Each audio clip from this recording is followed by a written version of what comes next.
Definitely not the starters. You're on the End of the Bench podcast from 100.7 The Score.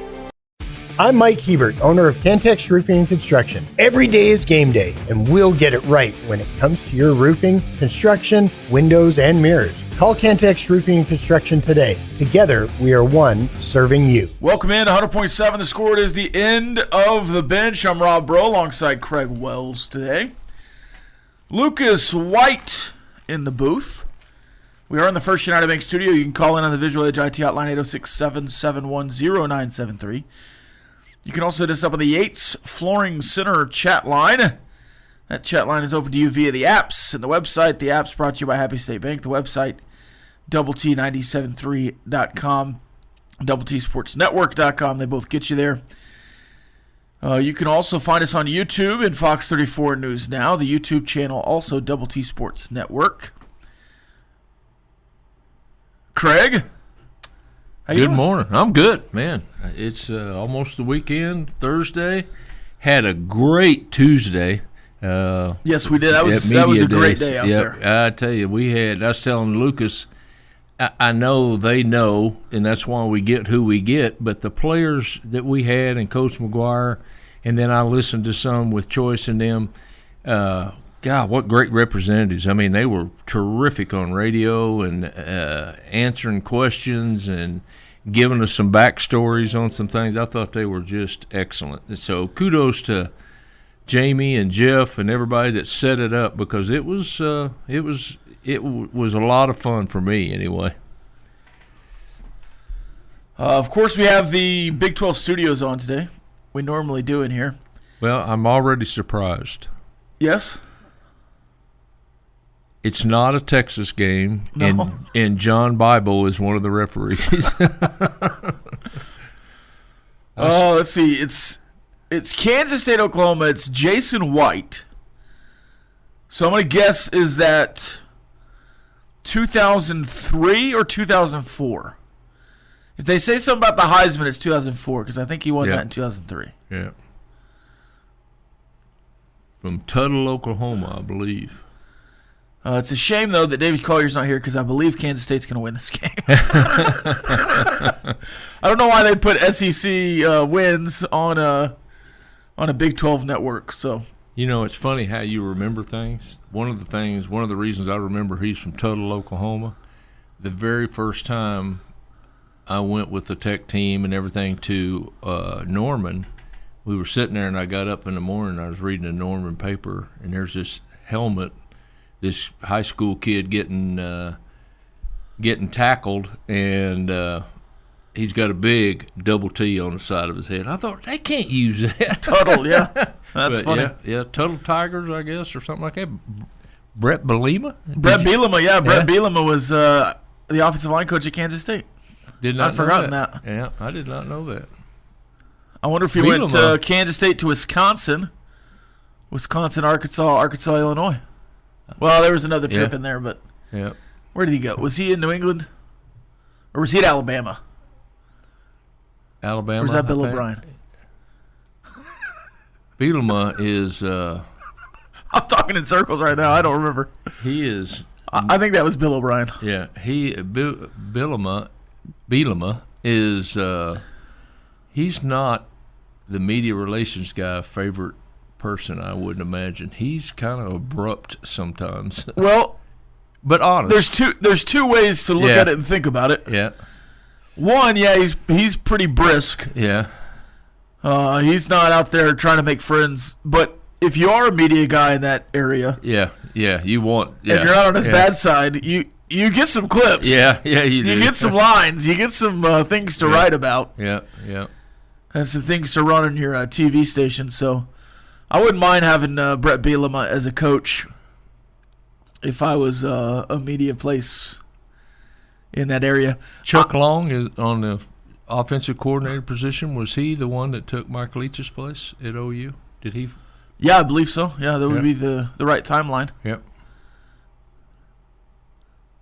So this is a recent national champion, Oklahoma. We already saw Dusty Javorchek and Teddy Lehman. And I think it was Freeman at quarterback for Kansas State, but it could have been Bishop. I think you're right. I think you're right. I think it So, was Freeman. That's on Big 12 Studios, but of course we'll be talking about the trade deadline a lot today. The Mariners making moves. The Angels making moves. The Astros making moves. The Rangers, Not so much. well, the A's are making moves in the other direction. Did we get confirmation on Mason Miller as I was sleeping last night? Not yet. Okay. But obviously, him supposed to pitch last night and he didn't, kind of indicates that he was no longer going to be an Athletic by this afternoon. It looked like the Padres last night were making moves for Mason Miller. Now, Mason Miller last year as a rookie was just everywhere. He was all over the place, big time, rookie, exciting, brand new. Didn't he punch a table? Maybe that was 2 years ago. He punched a table and got hurt for a while because he only struck out 2 instead of all 3 in the inning.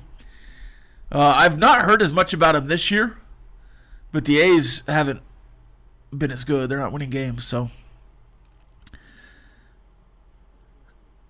To me, the A's are an interesting. They're just interesting because it feels like they have such a young core that they could just attempt to keep them together, and they could be really good by the time they get to Vegas. But trading off Mason Miller, they just re-signed Brent Rooker. What are they going to do with the young shortstop? You think of the guys that have gone through the A's. All these rookie pitchers in the last 10 years, all this, all that. They've drafted well. Yeah. But they just don't have a commitment to be good for a stretch. And I heard you ask that question the other day, and it was a great question. If you're an A's person in the front office, do you blow up the team prior to going to Vegas and bring in a young team that's going to grow there in Vegas and become something? Or do you keep the good players you have, and when they get to Vegas, you got the backbone of something to grow on, and definitely two different theories. It looks like we're starting over again. I don't know. They kept some, but I agree with you. They threw a couple of surprises at everybody, I think. Maybe not people on the inside that kind of know what Oakland's going to try to do, but then how many times has Oakland done that? Had 5 really good young players, and at the end of the year, one of them's in a green and gold uniform. And yeah. Again, it's been a lot of starters. Yeah. I mean, it seemed like there for a stretch they just had a new rookie starter every single year. Yeah. And they've been good. They've been good this year. Well, not like wins and losses, but there's been a group of young core that is good. What's that say about their farm system? Somebody's doing something right. Because, they may not be staying with the parent team, but when they get there, they've got some pretty good young kids. Playing time is not required. This is the End of the Bench podcast from 100.7 The Score. Welcome back. We are counting down to 6 p.m. Eastern, 5 o'clock Central as we get closer and closer to Major League Baseball's trade deadline. Eugenio Suarez goes back to the Mariners at midnight last night. The New York Mets traded for Ryan Helsley and Tyler Rogers. The Phillies got a closer in Yon Duran. Helsley's the guy I wanted out of St. Louis. So that seems to be off the table. Yeah. Good move, I guess, for the Mets. Good move for the Mariners. Eugenio Suarez has been good for a long time. Now, Suarez was a Reds third baseman for a long time, yes? Then he went to the Mariners, then the Diamondbacks back to the Mariners. Is that true? Or is it Mariners, Rays? Not Rays. Reds. I just always thought it was a Reds guy. I think of him as a Reds guy. Lucas is looking. Elsewhere, you had Shane Bieber going to Toronto. Bieber from the Guardians, the 2020 Cy Young winner. The Blue Jays in the mix. They kind of drug their feet on deciding if they wanted to go for it. Should we pay Vlad Guerrero? Should we really be in the mix? And then they kind of started winning, and obviously they did end up signing Guerrero. Was that last year or this offseason? Whatever it was. It seems like they've kind of been in purgatory, but they're making some moves now. Suarez, obviously, to the Mariners. I just said that. A lot of people are loving this Duran trade to the Phillies. They're saying the Twins got fleeced. Brian Hayes from Pittsburgh goes to the Reds. People are saying the Pirates won that trade, which is not something you see often. How many years was he a Red versus the other teams? 7 years in Cincinnati. Okay. From 15 to 21, and then he had 2 in Seattle, and then 2 in Arizona, and now he's going back to Seattle. That's what I thought. He was. We had a dynasty fantasy baseball team, and I'm pretty sure he was on my team for at least 5 of those years in Cincinnati. Do you think when it comes trade time, the front office completely thinks about right now? Who do we need right now? Or is it, if we get this guy, we're able to get him, we're talking the next 2 or 3 years, not just right now? Do you think? Depends which franchise. Yeah. Depends which player. Yeah. There's a lot of rentals out there. Yeah.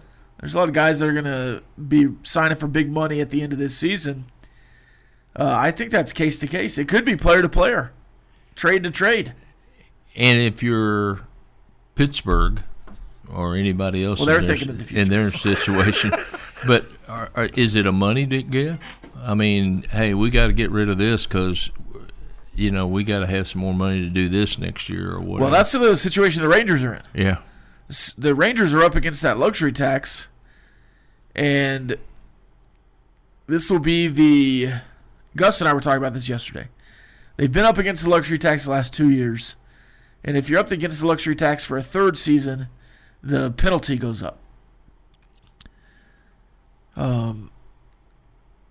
And the top teams just eat it. But the Rangers are not acting like a top team right now. Yeah. They're not acting like the Dodgers or the Yankees. And, it's not my money. Yeah. But it seems like if you're in a window like this and your pitchers are pitching like this, it's a unique opportunity to go for it. Let's see. Do you make a big move because you've got a chance to win the division, or do you make a big move because you think you got a chance to get a wild card? Yes. Both of them? Yeah. I mean, if you're making big moves, it's for both. Yeah. And if it's kind of like the square rectangle argument. Yeah. I mean, winning the wild card is the square. Yeah. But it's also a rectangle because winning the division would be both. I think I might have said that backwards, but the analogy stands. Yeah, and I'm assuming that you got to have the theory you can't have a shot to win it if you're not in it. Right. And right. Even though it may be the wild card, you gotta give yourself a chance. I think the thought is, screw the regular season. If we're in the playoffs, we have a chance for a World Series with this rotation. Yep. So you have to make the playoffs. It doesn't matter. You won a World Series out of the wild card. You were in that division lead for like 100 straight days, and then you lose it on the very last day of the season, but you win the World Series. And I would put this rotation up against that rotation any day of the week and twice on Sunday. Now that offense, featuring a lot of the same guys, by the way, was twice as good. So you have it in there. All right, here's 10 guys and some options that might be traded today. Now, Lucas, if you're paying attention to the internet in there, if one of these guys is already traded, let me know. All right, you've got Merrill Kelly, right-handed pitcher out of Arizona. Best fits Cubs, Astros, Blue Jays, Red Sox, Yankees, Tigers. He was great in that 2023 postseason as the Diamondbacks went all the way to the World Series. I don't think the Blue Jays will go after him now that they just got Shane Bieber. Probably not. So, yeah, probably not. Ryan O'Hearn, first base outfielder for the Orioles. Best fits, Texas Rangers, Astros, Giants, Brewers, Red Sox. He was hitting .333 with a .961 OPS at the end of May. And he has not been very good since. But the positional versatility for Ryan O'Hearn, I think, is worth a cheap trade. And he's been good for 2 or 3 years now. It's not like this is the first time he's been good. Bednar and Santana, both Pirates, still looking to move. This could be another fit for the Rangers, but the Tigers, Blue Jays, Dodgers, Yankees, Mariners, Cubs all need relief pitching. Griffin Jacks, another pitcher out of Minnesota. Another similar list, Rangers, Yankees, Dodgers, Tigers, Blue Jays. Marcelo Zuna, this is another guy that's been linked to the Texas Rangers. Does not play much in the field anymore. He's just kind of a DH now. And he has also struggled the last 2 months. Yeah. He's on that team that struggled. That would be a cheap get, but I don't know. You might as well just stick with Jock Peterson, right? Yeah. Well, I don't know. How long is the rope for Peterson? I mean, they're both hitting about 170. Yeah. It seems like they'd have a similar rope. Charlie Morton, Orioles pitcher. He's 41. Can you give up 2 to get 1? 2 170s equals, just trade them. Just go 1 for 1. Peterson for Ozuna.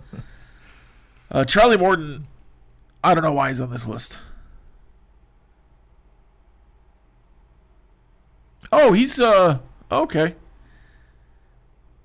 He was really bad, I thought. But he's been good this last month. I did not know this. I just remember he had a 10 ERA through the first 2 months of the season. He's got a 3.6 ERA and 7-1 since in the last 2 months. I did not know that. He's been pretty good. Cedric Mullins is another one. Phillies, Mets, Astros, Padres. He's also an Oriole. Adrian Hauser for the White Sox. Tauchman for the White Sox. Also, probably not, but even Robert Jr., Luis Robert Jr., could be on the move. This last one is Ramon Laureano. 2 prospects for Roberts. Yeah, at least. He'd be like the haul for them. This list is just to make me cry with so many Orioles on it. Hey, Ramon Laureano, I would love to have him as a Ranger, but he'd probably be 1 for 1 for Adolis. Yeah. You'd probably be moving him. More after this, 100.7 The Score. It's the end of the bench. Definitely not the starters. You're on the End of the Bench podcast from 100.7 The Score. Welcome back, 100.7 The Score. It is the End of the Bench. It looks like we are not speeding up yet on the trade deadline. I would assume... Oh, here we go. The Tigers and the Braves made a deal. See, I lied. Tigers acquire Rafael Montero. The Braves receive Jim Jarvis. Well, there you go. If the Rangers make some moves today, it might be some cash considerations involved and other things. But as we move through the day, I do have a couple of questions for you. But first, we're going to do Craig's burning question at 10:30. At 10:45, we're going to do a little bit of ceilings and floors before we get to the third hour, which I won't be a part of. So I don't know what you're going to do in the third hour. That'll be choice. I think we're just going to go dark. Maybe so. Just watch the trade deadline. Let's do some burning questions, Lucas. 2 minutes of non-stop in-your-face inquiries with no end in sight. It's time for Burning Questions. I called Brennan Lucas last week because I just say that every time. It's like, let's do some burning questions, Lucas. It's like the full thing. And Brennan was not happy about that. All right, Craig, what you got? All right. Trade deadlines we're talking about. Leaving Tech out of the picture. You can trade for, you don't have to give up anything, but you can trade for one coach and one player in college football. Who would you go get? I could trade. I'm trading somebody? Yeah, you're going to trade somebody. Okay. Do I have to keep them at the same level? Yes. All right. I am very excited about Mac Leftwich. Okay. But I'm trading him for Kettlenecky at Penn State. I Okay. think he's a great offensive mind. I really like that offense. Okay. And then I'll go player. Let's see. I'm trading somebody in college football. Who do I like around the country? I'm going to trade like Llewellyn, the third tight end, Okay. for SMU's Maryland, their top tight end. Okay. And I'm just going to go 3 deep of studs at tight end. All right. Because Kettlenecky loves tight ends. I started so to there's say. a combo move Yeah, there. Yeah. Yep. Lucas, you going to trade?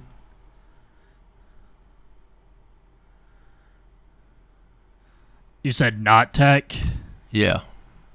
Man. Oh, you said not Tech, and Yeah, I did but Tech that's twice. okay. That's okay. No, you're good. No, you can do Tech I if you want to. misunderstood No, you can do Tech. Oh, man. So if I'm hypothetically, I'll go with Liberty as the team I'm choosing. For the player, I would like Demond Williams Jr., who is the quarterback for Washington. I've heard good things about him, so I would trade him for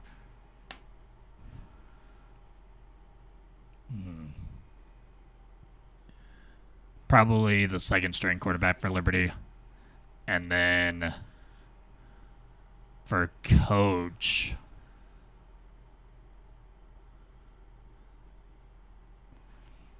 bring Trace McSorley to Liberty as the as the quarterback's coach. So, Okay. yeah, I got to go with Trace. Okay. Mine is, I'm Arizona. I'm trading my coach for any of the other 11. Yeah. Any of them. It doesn't make any difference. I don't have a lot of faith in him. I don't know that you can make that trade, Craig. You might have to trade him for a banana or something. Yep. And position-wise, if I'm Kansas, I trade my quarterback and try to get me 2 really good defensive linemen. To me, they need good players, and they've got a really good quarterback, and they could trade and get some good players, and a second-team quarterback for them is not going to be as good as Daniels, but he's going to be serviceable, but they're going to have some more good players. I mean, to me, they're just good players away from being good. Because they showed how good they could be when they had their offensive coordinator and Jalen Daniels was healthy. But if they're going to get good, I think they've got to get better players. All right, let me play the real game. I would trade if I was Oklahoma State. Mm-hmm. I would try to trade Gundy to some group of 5 school that he could go retire to for 5 or 6 starters. I mean, the money would make sense. Yep. And he would probably do that. They need an influx of talent, Yep. and they could get anyone else to coach that team. And he would probably do that. He might do it. Yeah. I mean, if you, I don't know if it's Tulsa, if he wants to stay in Oklahoma, or he would be great in the Sun Belt. Mm-hmm. If you trade him down there somewhere. If I was, let's say,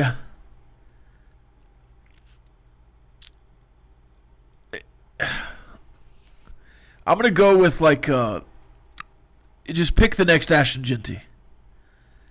The next big star of a group of 5. Some guys out there doing that right now. Yeah. I'm trading him for NIL money.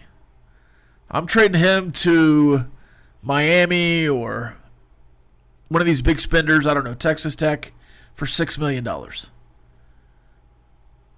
And I wonder if in 5 years you're not going to see some stuff like that. I just started to ask the same question. Yeah. How close are we to that happening? If Ashton Ginty Jr. goes and signs at Boise State for a 3-year deal, gets 1,500 yards as a true freshman, and Alabama comes calling, says, hey, transfer here, we'll buy you out with Boise State, so we'll pay that remaining balance, plus we'll give Boise State a penalty fee, and you can transfer here. Yep. I wonder if we'll see that. I don't know. It's a great question. If that's already happening underneath the table. I tell you one thing, in bringing it closer to home, if that were to happen, somebody's going to come after Will Hammonds. He's too good. Yeah. I think, yeah. I don't think we'd let him go except for King's ransom maybe. But well, he should be the guy next year. Yeah. Oh, yeah. And that's why I'm saying I'm surprised that if money were involved, that somebody wouldn't offer a boatload of money for him. All right, I got a question for y'all. Are you going to watch the Hall of Fame game tonight? It is the Chargers and the Lions. Trey Lance versus whoever the Lions are going to trot out there. Who is it? Detroit. Hendon Hooker. Oh. And then Kyle Allen. Hendon Hooker from Tennessee. Yep. Kyle Allen from Arkansas or Houston? From Texas A&M at one time, wasn't he? Yeah. Where did he go after that? I think that was Brandon Allen I think he went to Arkansas. No, I think he went to Kyle Allen also went to Arkansas? I don't know. That's a good. He might have been a Houston guy. Yeah. Interesting. You going to watch? For at least a half of the first quarter. Okay. And it'll have some storyline will have to pique my interest for me to stay with it. But I will watch part of it for sure. Lucas, it's your team. I'm watching every single second of this game. I'm excited to see Omarion Hampton, Trey Harris. You think they'll play much? Lance. Huh? You think they'll play much? I know Trey Lance will play a lot. You think Omarion Hampton's going to get some run? I think a quarter. That's the storyline, Trey Lance, that I want to watch. And I feel like I can see it in about half of the first quarter. Can you give me the 5 teams that Kyle Allen has played for? A&M's the only one I know for sure. Oh, in the NFL. Oh, in the NFL? Yeah. He's on his 6th team. We'll do that after the break. 100.7 The Score. It's the end of the bench. Playing time is not required. This is the End of the Bench podcast from 100.7 The Score. Welcome back, 100.7 The Score. It's the End of the Bench. We figured it out. Kyle Allen was a Houston Cougar, and he played Texas Tech in 2017. Texas Tech beating Houston 27-24. Houston scoring 14 in the fourth quarter at the end of that game to make it close, but it really wasn't. That was a slog of a game. But Texas Tech, and I missed this, but You had a rushing touchdown of 84 yards. You had a rushing play of 84 yards, no touchdown. You had a rushing play of 73 yards, no touchdown. And you had a 77-yard touchdown catch from Kiki QT. That's pretty impressive to have 2 rushing plays, 73 yards or longer, and to not have a rushing touchdown from those 2 guys. Well, there's something to be said about that. Because to have a rushing play for 84 yards and not score, you must have been really backed up against the wall. Yeah. The Vulture scored a touchdown, though, on the ground. Desmond Nisby, that's a name. All right, let's go to the ceilings and floors. We've got 4 teams left. We'll finish with Texas Tech. I'm going to try really hard not to be a homer here, but I think their floor is going to be pretty high. Yep. We'll start with UCF. Their floor is, well, not going to be high. I'll let you start this one, Craig. UCF, Scott Frost. I think they'll eventually be competitive under Scott Frost. I don't think they're championship material, but I think they'll be competitive, but not this year. And I can see their floor being 3-9 and 4-8, not much better as a ceiling. I see them in the 3-4 win category. That's a tight window. Yeah, I'm going to go 4-8 as well as the ceiling. I just have no faith. I'm going to drop the floor, even though I'll say 2-10, because they play North Carolina in the non-con. Yep. And they could certainly lose that one. They could lose another one of those non-cons and win one Big 12 game, but they could, if Oklahoma State went 0-9, they could too. Yeah. There's just so many new players. And it's not like they went and upgraded. They just lost a bunch and had to replace. I mean, they were just bailing water at the end of that Malzahn era. And if you kind of read between the lines and listen to Scott Frost during Big 12 media days, they didn't spend a whole lot of money on NIL or revenue share or whatever to get some players. And they didn't, attack the transfer portal to really try to make a run. So, I think it's going to take them a while. All right, let's go to Utah. Lucas, what do you think about Utah? Oh, you need to do UCF, and then you can start with Utah. We'll snake you. UCF, I have the ceiling at 5-7 and the floor at 3-9 as well. I think, obviously, last year their offense was, I wouldn't say 90%, but really heavy on R.J. Harvey, who's obviously in the league now. Tavion Jackson is a good quarterback, is a solid quarterback, but he'll be kind of alone on the offense. Yeah. So we'll see what happens there. For Utah, I have them the ceiling at 11-1. Obviously, they're a favorite for the Big 12 championship, so going 11-1 makes sense. And then the floor is 5-7. May bump that to 6-6. I do think they're a bowl team at the bare minimum, but with the high expectations for Utah, realistically, I would put them at 10-2. I mean, I thought they met the floor last year. They were 5-7. I thought it was pretty much rock bottom for them. I would be shocked if they don't go to a bowl. What do you think, Craig? Oh, I think they'll go to a bowl, but I'm kind of like Lucas. I think a lot of people have them 10-2, 11-1. I see a ceiling of 9, and that's pushing it. I don't see the quarterback play being what they need. I think they've got a good offensive line. I think they picked up the kid from New Mexico, and I think he's a good running quarterback. And with that offensive line, they should be able to run a little bit. But in this league, I just don't think I can get you much. And I see a floor of 5-7. I can see them coming closer to 5-7 than I can 9-3 almost. I've got them at 10-2, 7-5. Craig, what about West Virginia? West Virginia, a lot along the same lines as Scott Frost. I think they're going to be very, very competitive with Rich Rod. They, unlike UCF, went and got, 70 new players or something like that? I'm not sure. I think it might be 70 in and out. Yeah, and but they got a lot of new players. Yes. I don't know how many they got, but they got a lot of new players and a new staff. I see a floor of 4-8, and I see a ceiling of 6-6. I've got a really tight window here: 7-5, 5-7. Okay. I think they're a borderline bowl team. I think they'll be better than people think. What about you, Lucas? You might even think they're better than I think.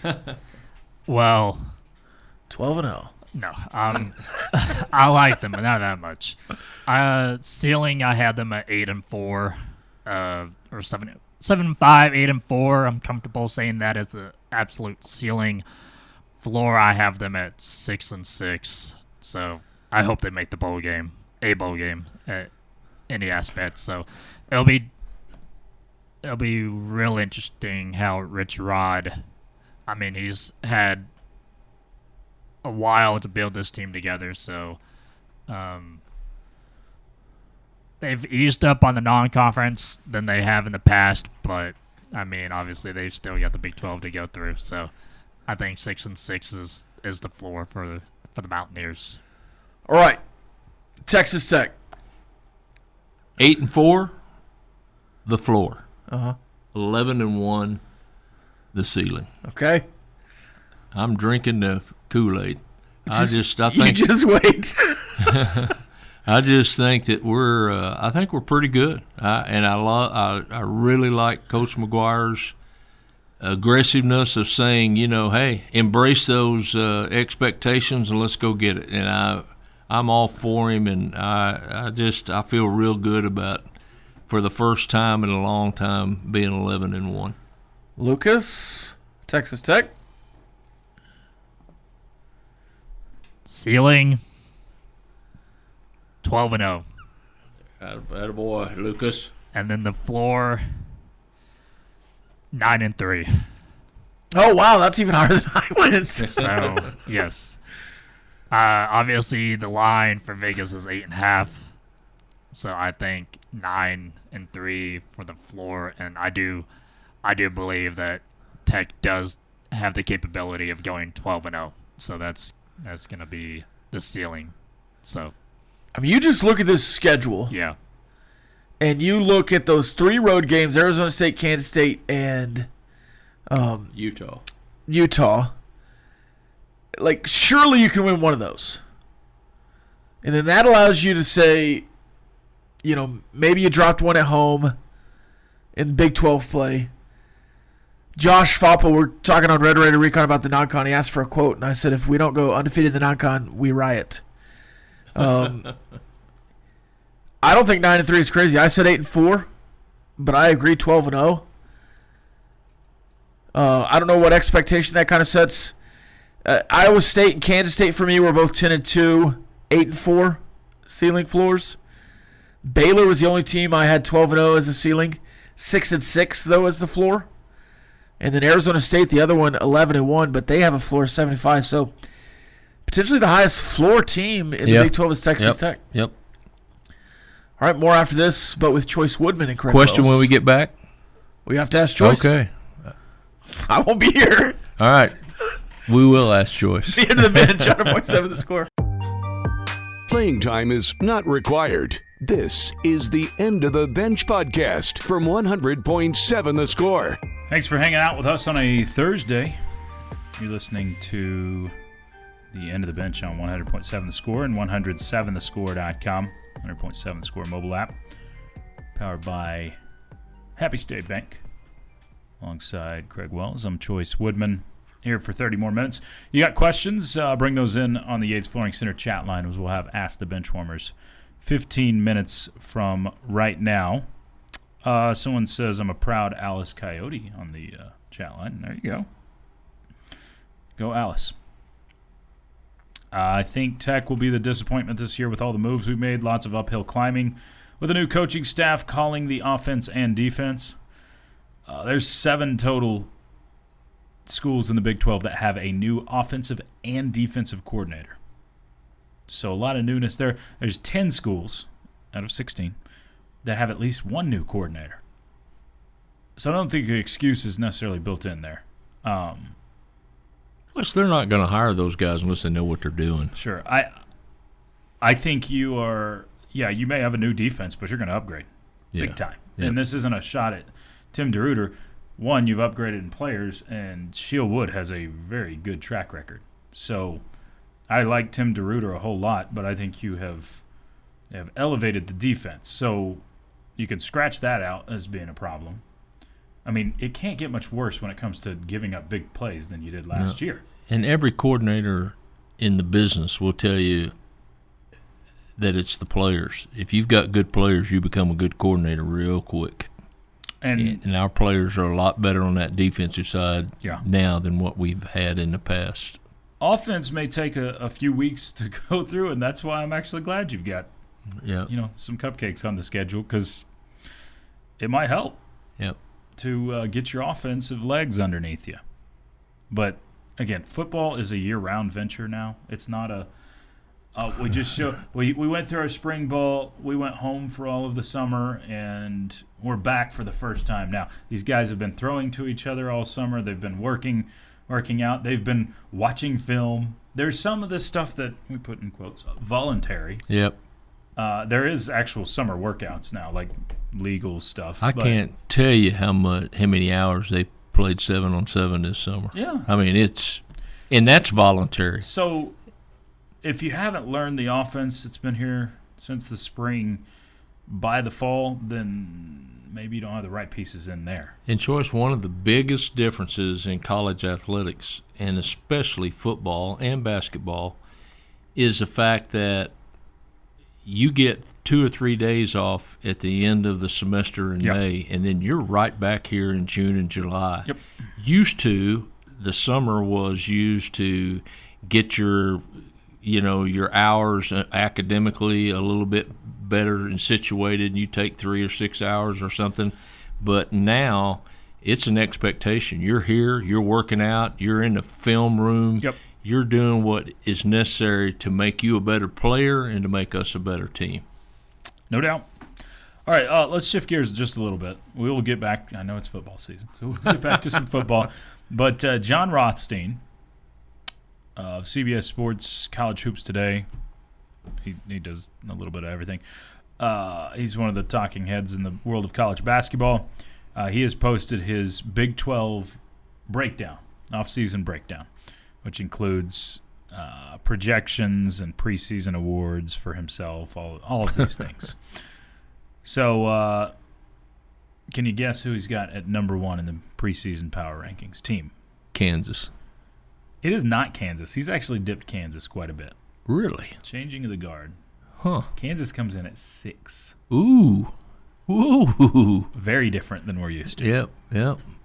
Other than Kansas, maybe Iowa State? Not Iowa State. He's got them at 5. Houston. Team that played in the championship last year. Yeah. They returned some from that team. Yep. That's a logical choice. Brigham Young has the number 1 player in the country coming in, freshman-wise, and they are sitting at number 2. Texas Tech is the number 3 team in the preseason rankings, according to Rothstein, which he's got all 3 of those teams in his preseason national top 10. Tech at 10.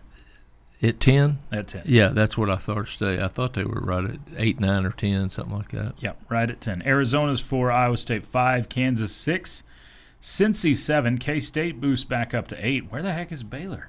All the way down at 9. Baylor, who that's got to be because they don't know who they've got. Yeah, it's a lot of new to Baylor. I mean, like all new, right? Youth, yeah. I mean, didn't they replace every player? They've got new. Is it the whole team? I think you might be right. I think it's the whole team. I think they replaced every player. They've got a Wyoming transfer, high school kid, Oregon State transfer, Omaha kid, High Point transfer, Rice, Cincinnati transfer. I didn't know Skillings went there. Andre Iguodala II. Yeah, there you go. He's there. Tennessee transfer. A&M Corpus Christi transfer. Yeah, I think it is all entirely. I think they did. I think they replaced everybody. TCU they have at 10 in this basketball preseason rankings. OSU 11, West Virginia 12, Colorado, Utah 14, UCF 15, and Arizona State all the way down at 16. His preseason All Big 12 first team, JT Toppin. Help me with the BYU kid's name. I'll learn it during the season. AJ. Just call him AJ. AJ. Debonsta? I don't know how to say it. Yeah, I can't remember how I say it. Either way, the BYU kid on there, Darren Peterson of Kansas, Emmanuel Sharp of Houston, and PJ Haggerty of K-State, the transfer there. He has, as his preseason player of the year, JT Toppin to repeat, which almost never happens, but I would be glad with it. I think the T is silent, so it's Debanza. Debanza, yeah, you're right. I have heard that. TCU's his preseason sleeper. It's fine. 10 breakout players in no particular order. There are no Red Raiders on that list, so I'm not going to bug you with it. Impact freshman, no Red Raiders on that list. I don't know if he would be a breakout player or not. Christian Anderson? But Christian Anderson. I guess it depends because he averaged, 10 a game? Yeah. If he's up to 17 or 18 a game, I'd call that still a breakout. Yeah. I would. I think Christian Anderson's going to have a similar trajectory to what we saw out of Jarrett Culver. Jarrett Culver was on a really good team his freshman year. He contributed and was good, but he took the reins his sophomore year and obviously was part of a really good unit, but was the key cog on that. I think he stands to benefit more than anyone else of JT Toppin's Player of the Year award last year. And I think, especially the first go-around in conference, I really think that the effort is going to be put towards JT Toppin, and I think Christian's going to benefit from that. But, Choice, the one thing that I was really not really pleasantly surprised, but I was just so happy to see is his ability to play point guard. What he played in that under-19 tournament. I was concerned that, we're not going to have that guy that can make us better at the point guard position. Christian Anderson can do that all day long, I think. Because you take a true point guard and then put the ability to score with it. And, don't disagree. Yep. And he's not selfish. He had every chance to be selfish in those games, and I just didn't see it. I'm high on Christian Anderson. Yeah, I think I was very impressed with the same things you were. His ability to play point guard, but I think you're still a better team. I wouldn't be surprised. Like you keep hearing, they're still pursuing other options. Options. Yeah. I would not be surprised if you get another point guard in before school starts. No, I wouldn't either. Not at all. Because we may be a better team if he's a two-guard, shooting guard. And that's where with point guard ability. It's not Christian Anderson's ability at point guard. It's Christian Anderson. I want him to be able to catch and shoot and be able to play off the ball. I love that he can play as your one, but totally agree with you. But if you can still get a true point guard in there, I think it's still you got a good true point guard. You're better as a team with Christian Anderson in number 2 guard spot. All right, we'll get back to some football conversation and your questions. Bring those in. Ask the Benchwarmers up next to close it down on 100.7 The Score. Playing time is not required. This is the End of the Bench podcast from 100.7 The Score. It's a Thursday with the End of the Bench on 100.7 The Score and 107thescore.com. Got the bottom line coming up in about 15 minutes right here on 100.7 The Score. I'm Chois Woodman with the one and only Craig Wells. Lucas White across the way handling us. Y'all keep hitting us up if you'd like to. Specifically, your questions are welcome. Yates Flooring Center chat line through that 100.7 The Score mobile app. This one says, what coach are y'all referring to? Spike was there for a minute in the 70s. Coach tomfoolery. Spike stopped at a lot of places, but I don't think Gun Barrel City or some of those other towns were any where he stopped. I think Coahoma might have been his first and smallest stop. Big Spring, I think he was at. Midland, he was at. University of Texas, Texas Tech. But I don't think Gun Barrel City was on his list, although there was quite a few on his list. Yeah, he had quite a few. Another one said, do you live in a bubble? Oh, this is responding to the one that said Tech's going to be the disappointment. I'll read it anyway. Do you live in a bubble? A ton of coaching changes in the Big 12 and talent have been vastly upgraded. Are you an actual Tech fan or just a listener but closet UT fan? I get the skepticism of some fans, but this isn't lip service. Proven players that were highly ranked. We upgraded at DC for sure. And TBD on offense. Who cares if it's new coaches? I mean, I think at worst it's a lateral move, at least on paper, on offense. Yeah. Because you took one top 10 offense in the country with Zach Kitley and moved to another top 10 offense in the country in Mac Leftwich. So, and talking about players, you've got a healthy Baron Morton too.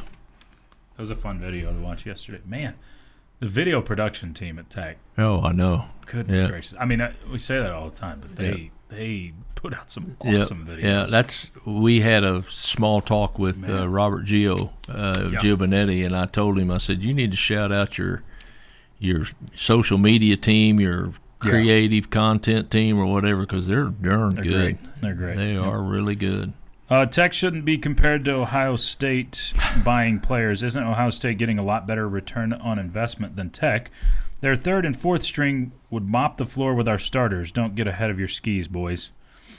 We don't know if they're getting a lot better return on investment than Tech yet, because Tech hasn't done this yet. Yep. So you're getting ahead of your skis, and it's over your skis, right? Yeah. Isn't that the actual phrase? And I would not over your skis. I would not think that Ohio State's third and fourth team could beat us. I mean, I'm just that's part of what foolish. That's part of the good thing, if you want to look at it that way, of the transfer portal and NIL and paying players, is that it should take away 4 and 5 stars off the three deep of Alabama and Ohio State's roster, and that's why they're getting so grouchy about it. That's why those programs are getting so upset, is because they can't pad the depth the way they used to, because teams like Texas Tech or other teams that are spending money are able to get those players to come over. So, no, I think that's a silly thing to say third and fourth string would mop the floor with our starters. That's one of the dumbest statements I've seen this week. No offense. I mean, we all say stupid stuff. I say plenty, but that's dumb. You know, if you'll look at the players, the transfer portal players at Ohio State and Alabama, you're going to see sprinkled in there some Troy, some Youngstown State in Ohio. They're doing the same thing that other schools are doing, and just because they're in the SEC or the Big Ten, they're trying to get good players, and there are some good players on the FCS level, and they have found them, and then they're bringing them to their school. But they don't have 5 stars 4 deep, I promise you. Are we still going to have a season where the offensive line isn't the thing that – are we finally going to have a season, where the offensive line isn't the thing that keeps us from being really good? It hasn't been in a while. Or it has been a while. Sorry, I can't read today. I don't know. Offensive line is still where I have some questions. I think they're having – if I'm guessing, they're probably having trouble judging the offensive line a ton right now because of how good your defensive line is. Yep. I mean, everything that we got from Media Day, from both sides of the ball, is how legit your defensive line is. So I don't know that they can judge them that well. I mean, he said he's having to talk Clay McGuire off the ledge a little bit, he being Joey McGuire, because he's like, hey, your second stringers are going against last year's starters on the defensive line. And I think it was Sampson that said, how can you not get better going against David Bailey and Lee Hunter and those guys every day in practice? And I our offensive line can be a big plus for us, no doubt. Big plus. And for Baron Morton and for Quentin Joyner and Jacoby Williams. And I think we've got a chance to have the best offensive line we've had in a while. Benchwarmers, can you ask Craig the 2-minute drill questions? Also, I think actually Rob wants me to do that with our hosts as we lead up to football. So we'll see. We'll see. We may post some videos. They better with be our easy. hosts. They're all easy. It's all fun stuff. I do like scrambled eggs, so I got that in. Scrambled's your. Yeah, I'm a scrambled guy. What about when you walk into a Buc-ee's? What are you walking out with? I have not been in a Buc-ee's. What the heck? How long have you been in Texas? I know. I've driven right by them. Is that possible to drive by a Buc-ee's without stopping? I had to. I was on my way down I-35 and went right by the one in Denton. Okay. Went right by the other one over there by the racetrack. That is some self-control. I know.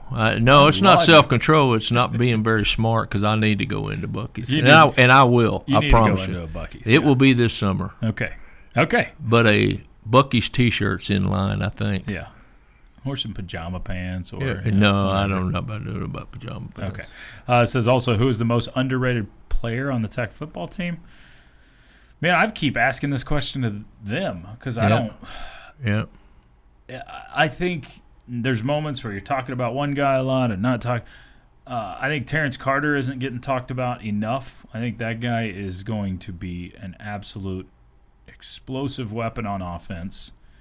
Who is the most underrated player? I've said it for a while. Cole Wisniewski's not getting enough attention, and that's probably because he didn't play at all last year. I'm hoping I'm right, but Pollock, our Mississippi State transfer, he's played 15 games in the SEC, and you cannot be not very good and play in 15 games. I think he is your second highest rated, if you're going from a scout perspective. He would be your second highest rated NFL prospect. Yeah, I think he hasn't been talked about near enough, I don't think, yet. Benchwarmers, since it doesn't look like the Rangers are going to pick up anyone, we still got 3 or 4 hours? 3 hours? Yeah. Do we still have a shot at a wild card or playoffs, or are they getting left behind? I think you've still got a shot at getting to the playoffs without picking up anybody today. Just have your offense perform like it did last week. Your margin of error has been cut tremendously if you don't pick up anybody to help any situation you got. Yeah, but you can still get there. If you can go get I'll take a bat, I'll take a relief arm, I'll take both. If you can do that, and we've seen Chris Young get in under the gun a few times. So I still think the Rangers, if I was predicting, they will get something done this afternoon. We got a little over 3 hours till that trade deadline hits. So I think there's a lot of names out there that are still very much trade bait, and I think everybody's listening to everybody and trying to figure out what they can get. So they've got so many options. They can get a bat, they can get a middle reliever, they can get an outfielder. They've got a lot of options that they can maneuver, I think. We got some Buc-ee's haters on the chat line. Buc-ee's is for waddy tourists, just a store with overpriced gas. Most of the time they have the cheapest gas around. Yeah. And Bucky on the chat line says, I drive by them all the time because they stole my name. It's spelled different. Good for you, Bucky. That's funny. All right, we appreciate all you chiming in. Thank you, Choice. Hey, thanks for letting me crash for an hour. We appreciate all of you.